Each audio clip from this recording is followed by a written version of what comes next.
bureau de vote par bureau de vote et non pas par circonscription électorale telle qu'elle a fait. L'article 71 de la loi électorale, en ses premiers, troisième et quatrième alinéas, est sans équivoque. La Commission électorale nationale indépendante reçoit les résultats consolidés de tous les centres de compilation par le secrétaire exécutif provincial. Le premier alinéa du dit article. Et le président de la Commission électorale nationale indépendante rend public les résultats provisoires des élections. Et les résultats provisoires sont affichés bureau de vote par bureau de vote dans les locaux de la commission électorale et sur son site internet. Quatrième alinéa. Comment comprendre et accepter que dans le cadre exclusivement de sa proclamation des résultats provisoires de l'élection présidentielle le 31 décembre, la CENI a de manière téméraire refusé de respecter cette obligation légale de rendre public et d'afficher et d'ainsi proclamer les résultats bureau de vote par bureau de vote que le législateur lui impose pourtant si clairement et explicitement au terme de l'article 71 de la loi et qu'elle a en toute illégalité, irrégularité et témérité fait cela en violation de cette loi, circonscription électorale par circonscription électorale. Comment comprendre et interpréter le fait que par la suite, aux fins de sa proclamation des résultats des élections législatives et autres, qui avait été prévue initialement le 3 janvier 2024, mais reportée, la CENI et son président, M. Kadima, ont depuis le 7 décembre 2024 commencé l'affichage, 7 janvier 2024, commencé l'affichage bureau de vote par bureau de vote des résultats provisoires de ces élections législatives et autres dans les locaux de la CENI et sur son site internet, en se conformant cette fois-ci scrupuleusement à l'article 71 de la loi électorale. Que dire du fait de voir le président de la CENI confesser et faire son mea culpa en reconnaissant sans vergogne qu'il a en effet publié les résultats provisoires de l'élection présidentielle le 31 décembre 2023 à partir des résultats non compilés et des machines à voter, en violation des articles 69 et 71 de la loi électorale. Que dire de l'entendre confesser en substance qu'il ne connaissait pas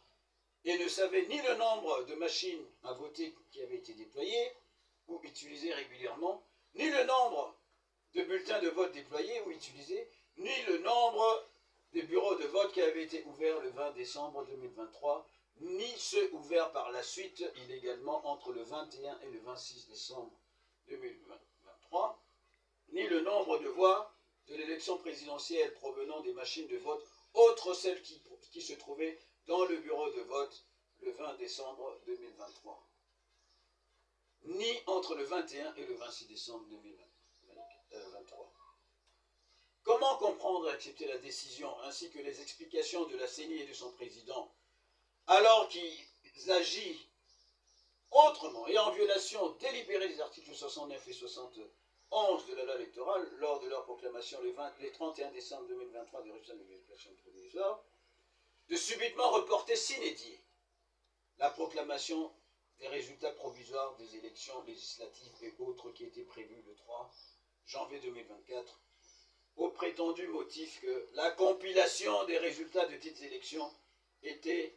quant à elle, encore en cours au niveau des centres locaux de dépouillement et de compilation respectifs, conformément aux articles 69 et 71 de la loi électorale, aux fins de leur consolidation par le secrétaire exécutif provinciaux respectifs de la CENI avant leur envoi à la CENI pour proclamation. Comment comprendre que la CENI et son président Denis Kadima, sur une base complètement intenable en fait et en droit, soit disant que les fraudes et irrégularités observées ou rapportées n'ont aucun effet sur l'élection présidentielle, annulent exclusivement et complètement les scrutins législatifs et locaux concernant seulement 2 circonscriptions électorales, Yakoma, province du Nord Ubangi, et Massimanimba, province du Kwilu, et annule partiellement les voix recueillies seulement dans certaines autres circonscriptions électorales par seulement 82 candidats provinciaux et autres, tout en réitérant que les fraudes ou irrégularités reprochées n'ont aucun effet sur l'élection présidentielle. Comment, de tout ce qui précède, accepter la décision farfelue et très partielle de la CENI et de son président de conclure que toutes ces fraudes ou irrégularités concernant les deux circonscriptions électorales et les 82 candidats dont les voix ont été invalidées n'ont aucun effet sur l'élection présidentielle qui pourtant se tenait le même jour, de manière combinée, à partir de mêmes machines à voter, des mêmes bulletins de vote que les élections législatives et autres annulées.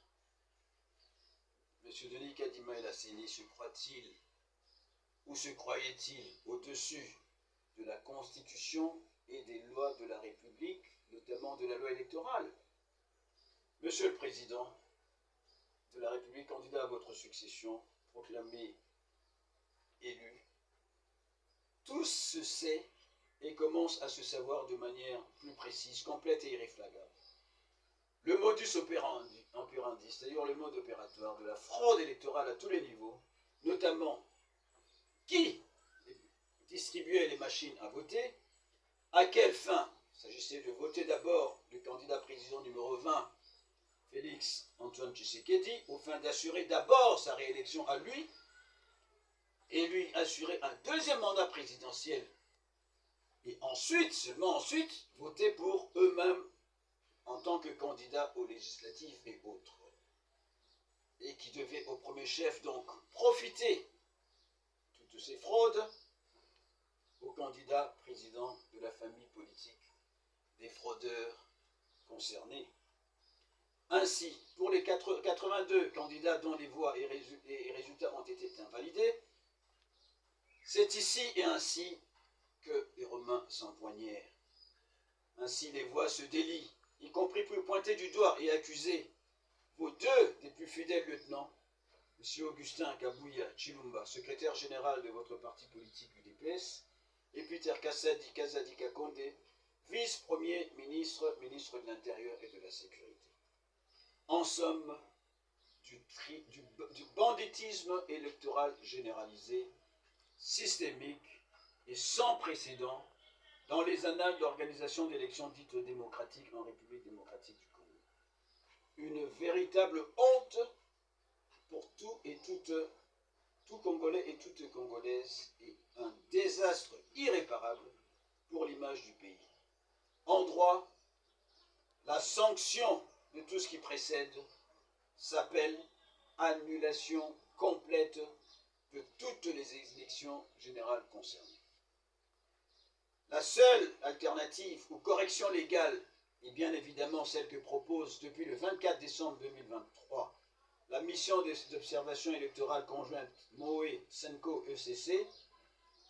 c'est-à-dire de la Conférence épiscopale nationale du Congo, la SENCO, et de l'Église du Christ au Congo, ECC, dans son rapport préliminaire d'observation des élections générales combinées.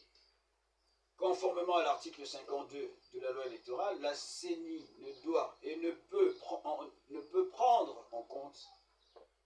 aux fins des préclamations des résultats aussi bien provisoires que définitifs à tous les niveaux respectifs, que les bulletins de vote découlant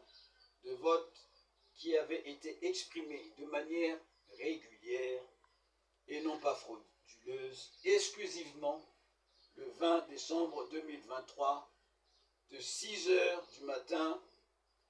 l'heure légale d'ouverture des bureaux de vote, à 17 h, l'heure légale de fermeture du bureau de vote, ainsi que ceux qui auraient été exprimés après 17 h, au moyen des jetons de présence qui auraient été remis aux électeurs présents dans les bureaux de vote avant l'heure de fermeture, ça veut dire avant 17 heures, et ce jusqu'au vote du dernier électeur muni du bureau de jetons. Et ça, c'est ce qui conformerait à l'article 52 de la dite loi. C'est la seule alternative ou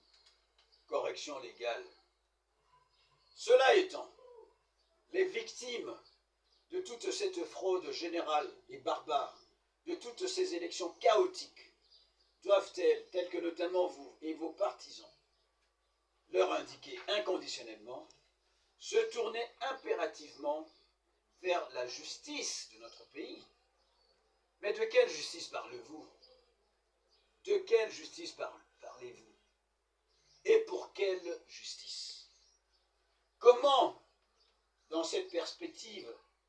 de contentieux électoraux, comprendre que, comme dans les contentieux électoraux frauduleux et chaotiques précédents,